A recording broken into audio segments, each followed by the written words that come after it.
Hello student, welcome to my channel Sarvan lecturer. आज के इस वीडियो में हम डिस्कस करने वाले हैं पूरा पाचन तंत्र के बारे में, जो कि आपके लिए काफ़ी ज़्यादा इंपॉर्टेंट है एंड ये आपके बोर्ड एग्जाम में लॉन्ग क्वेश्चन में पूछा जाता है 7 नंबर में और आपका 1% से ज़्यादा। तो इस वीडियो को आप लोग लास्ट देखना, वीडियो को लाइक कर दो, चैनल पर नया सब्सक्राइब कर लेना एंड ये आपके लिए काफ़ी ज़्यादा इंपॉर्टेंट है। बायोलॉजी का सबसे वीआईएमपी टॉपिक है भाई पाचन तंत्र। ओके, 2-3 टॉपिक ऐसे हैं जैसे पाचन तंत्र, उत्सर्जन तंत्र एंड एक और है, वो मैं आपको आगे बताऊंगा। तो वो सारे बहुत ज्यादा इंपॉर्टेंट होते हैं, तो इसलिए आप लोग इस सब वीडियो को आप लोग अच्छे से समझो। मैं आपको सब कुछ समझाने वाला, चित्र है, इनके सारे भाग हैं, देख लो, सब कुछ मैं भाग समझाने वाला हूं, लेकिन आपको करना क्या है, लास्ट तक देखना है।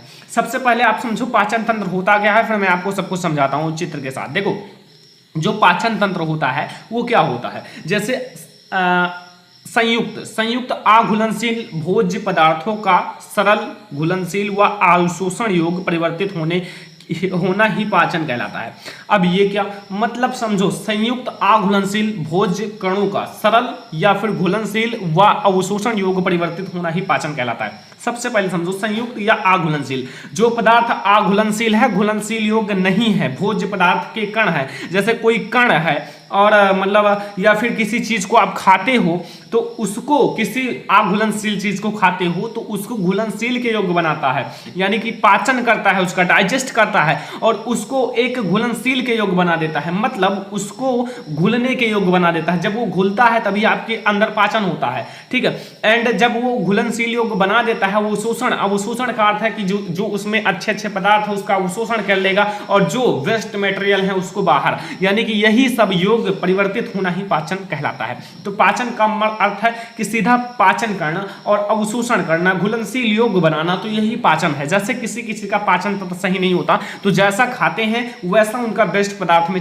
निकल जाता है। तो ऐसे में वो क्या होता है ना कि उनके कभी शरीर बनता नहीं, कभी शरीर उनका दुबला पतला रहते हैं, तो वही होता है पाचन की, उनमें जो है ना अघुलनशील भोज्य पदार्थ घुलनशील योग्य नहीं बनता है, मतलब वो जो भोज्य पदार्थ होता है घुलनशील योग्य नहीं बनता, अवशोषण नहीं होता उनके शरीर में, सीधा खाते हैं सीधा वेस्ट हो जाता है। तो ऐसे में यही होता है पाचन तंत्र। अब मैं आपको चित्र समझा देता हूं, चित्र में क्या है, कुछ नहीं है। अगर आप इसे बनाना नहीं जानते हो तो लिंक इस वीडियो के डिस्क्रिप्शन में है, देख लेना कि आप कैसे बना सकते हो। देखो, सबसे पहले एक डाइजेस्टिव सिस्टम जो कि बनाना मैंने बता दिया है, 2 बार बताया है। अब आप लोग ना दिखो तो आप लोगों की गलती है। देखो, अब आपका ये है पाचन तंत्र। मैंने एक शरीर बनाया है, आधा शरीर, जो कि इसमें ना लेग है, इसमें कोई लेग नहीं है, अंदर की चीज है, ठीक है।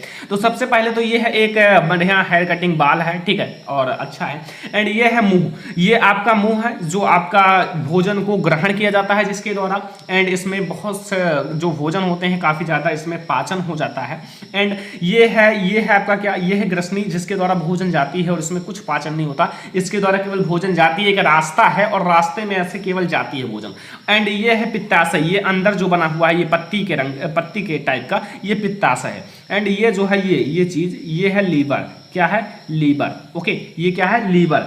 एंड ये है, ये आपका बड़ी आंत एंड ये छोटी आंत और ये है गुदाद्वार, ठीक है, जिसके द्वारा वेस्ट पदार्थ बाहर निकलते हैं। तो ये है गुदाद्वार। अब आपको चित्र में क्या नहीं समझ में आया, सबसे पहले आपको चित्र बनाना आना चाहिए, वरना आप कुछ नहीं समझ पाओगे जब तक आपको चित्र बनाना नहीं आएगा। और चित्र बनाना आप जान गए तो इसमें क्या है, आप जानते हो कि मुख यहाँ होता है, पित्ताशय आप यहाँ जान लो लीवर के अंदर होता है, तो लीवर के अंदर होता है, यानी कि लीवर होता है, ये आपका लीवर है। एंड ये बड़ी आंत, ये छोटी आंत, ये ग्रसनी, ये गुदाद्वार।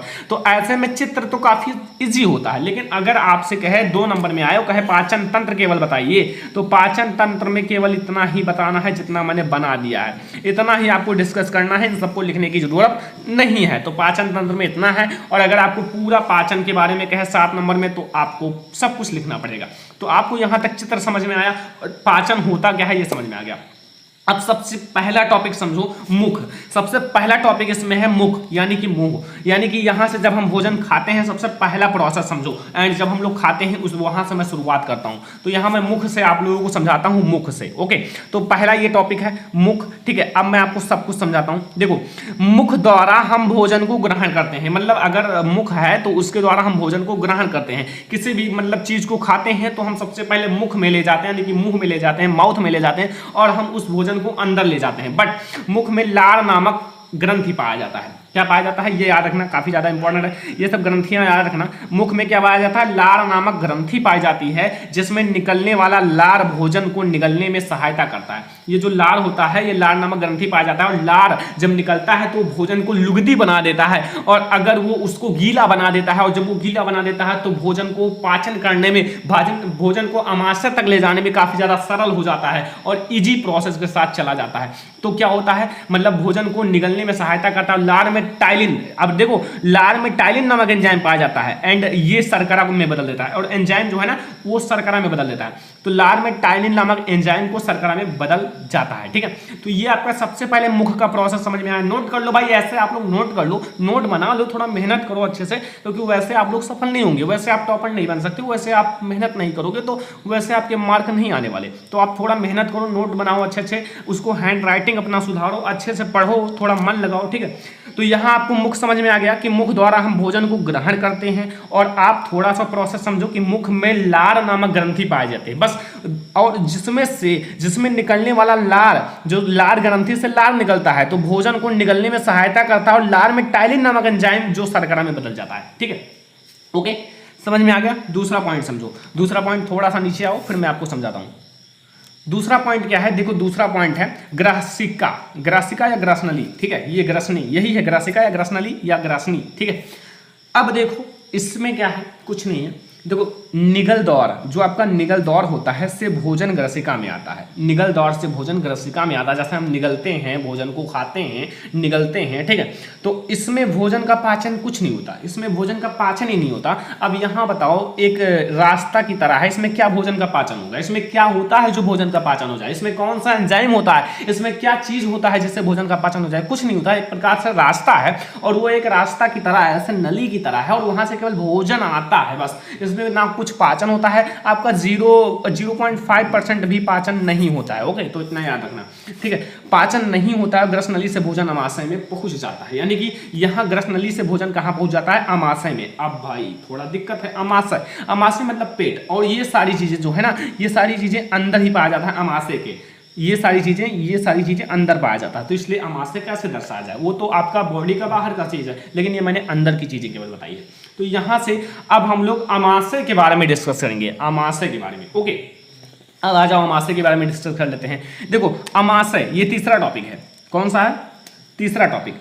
अमाशय क्या है, देखो अमाशय में भोजन आता है, पहले आप मुख से खाते हो, मुख से ग्रसनली या ग्रसिका में आता है, और ग्रसिका से अमाशय में भोजन आता है। पूरा प्रोसेस समझ लो। अगर आपसे कोई पूछे कैसे भोजन खाते हैं, पाचन कैसे होता है, तो आप सब कुछ समझा दो, हर एक भाग को। सबसे पहले हम मुख के द्वारा खाते हैं, मुख में लार नामक एंजाइम पाया जाता है, लार में टाइलिन नामक एंजाइम पाया जाता है। तो ऐसे में जब हम मुख से खाते हैं तो वो ग्रसिका के द्वारा अमाशय में पहुंच जाता है। अमाशय में क्या होता है आप समझो, अमाशय में भोजन आता है, इसमें जठर नामक ग्रंथि पाई जाती है। कौन सा ग्रंथि पाई जाती है, जठर नामक ग्रंथि पाई जाती है, एंड जठर नामक ग्रंथि से जठर रस निकलता है। अब जब जठर नामक ग्रंथि से जठर रस निकलेगा, जैसे आपका लार नामक ग्रंथि से लार रस निकलता था, वैसे जठर नामक ग्रंथि से कौन सा रस निकलेगा, जठर रस निकलेगा। क्या दिक्कत है, कोई कंफ्यूजन है, छोटी छोटी चीजें आपको न याद हो तो बेकार है, आगे चलकर आपको बड़ी बड़ी तैयारियां करना पड़ेगा, तो आप कैसे याद करोगे। ये सब चीजें बहुत ज्यादा छोटी हैं, आप अपने टारगेट को लंबा बनाओ, आपको ये सारी चीजें याद हो जाएंगी। जठर रस में HCl, पेप्सिन एंड रेनिन पाया जाता है। ये क्या चीजें, HCl क्या होता है, अम्लता को नष्ट करता है, जैसे HCl जो है अम्लीय होता है, पेप्सिन और रेनिन पाया जाता है, ठीक है। अब देखो भाई, ये आपका अमाशय का पूरा प्रोसेस हो गया। अब आपको क्या नहीं समझ में आया वो कमेंट करना। वैसे तो आई होप कि सब समझ में आ गया होगा, और जितना बता रहा हूं ना, अगर उतना लिख दोगे तो 1 नंबर, आधा नंबर भी बोर्ड एग्जाम वाले नहीं काटेंगे, और 7 के 7 नंबर देंगे।